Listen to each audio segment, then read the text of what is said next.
Perspective of Nicola Vale. This makes no sense. It just doesn't. I know this city, probably know it better than every fucking act like they own the place suit at Kalpa, and this is plain not how it looks. There cannot be houses here. Nick, are you okay? I snort. Never once been quite this close to buying into any of her theories. Hell, most of the time it doesn't even seem like she does that herself, though you always get the sense that she doesn't believe anything else either. Truth is faker than fiction. Not a hard bar to clear, but still unsettling.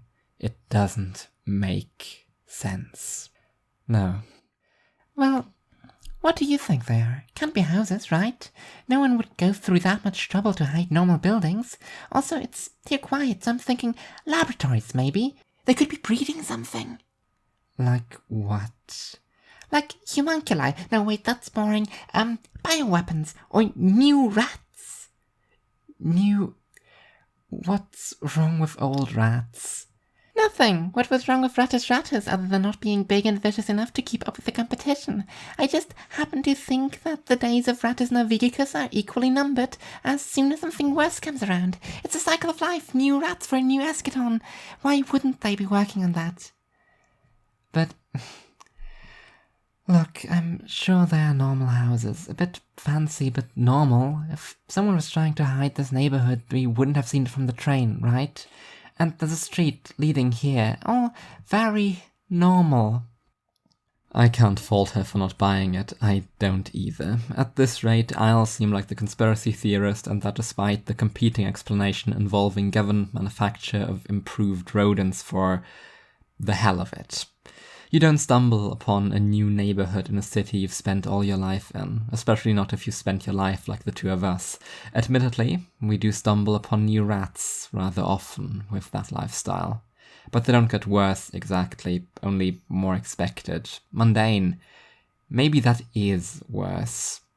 We took a whole day to find that street, and all the others kind of weirdly bend around it in a way where it seems like they're going straight even though they aren't. You've acknowledged this. It's very obvious that there's a secret when you try too hard to keep it. It's like with Area 51, so pretending like you aren't hiding anything is actually a really good way of running a cover-up.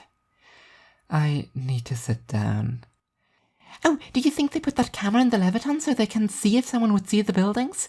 So they can weed out dissidents? Or maybe only the chosen one can... Okay. Okay, what? You want to check if there's secret labs? Let's find out. We know how to get there now, so we'll just come back when it's dark and break in. There, big one with the hedge. Worst case scenario, it's a normal upper-class home, and we can secure our existence for a while, which isn't so bad, I think. You in?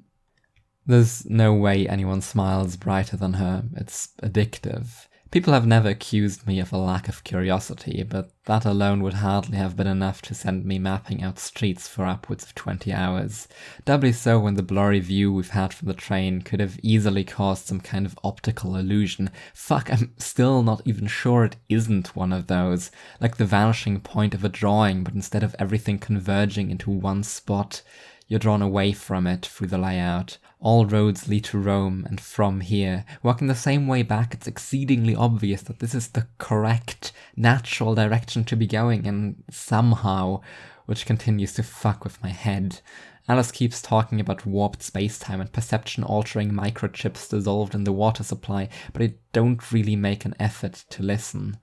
Not for the words, at least, just for the sounds. Reassuring, despite the nature of what she's saying. It's hard to describe, but she's not someone who ever makes you feel safe at all. In fact, Alice makes you feel more vulnerable because of her presence and how fragile she seems, but at the same time, she kind of makes the precarity feel okay. Like it's not really worth thinking about, and I prefer that. I've learned to distrust safety. Only when we reach the old railway bridge do I stop looking behind me every few seconds to make sure the road is still there, and that despite having reached familiar terrain a while ago. I don't know how far we'd have to get away for the wrinkles this edition has caused my mental map to become unnoticeable, but at least it's marginally better here. Only slightly wavy in a way that seems to trace cracks along the tunnel walls, where generations of taggers have left their marks in paint and carvings. Alice is dragging her fingers along the concrete, as always, stopping temporarily when she spots something that might be a new signature or symbol. More of a formality.